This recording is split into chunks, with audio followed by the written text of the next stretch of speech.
Za ovim panorama kaminom su bukvalno svi poludeli, jer menja utisak cele sobe, a upravo taj panorama oblik ga baš izdvaja, jer daje širi pogled na plamen i mnogo luksuznije izgleda u prostoriji. Moguće je menjati boju plamena, brzinu njegovog efekta, boju žara, jačinu žara i boju osvjetljenja ložišta, i to sve u 15 različitih boja.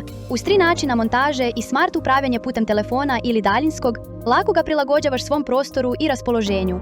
Efekat plamena može da radi i bez grejanja, tako da je savršen i van grejne sezone, a kada ti toplota zatreba, ima i 2 nivoa grejanja. Na sajtu Elementa se nalazi veliki izbor električnih kamina, a dostava za kamine je besplatna.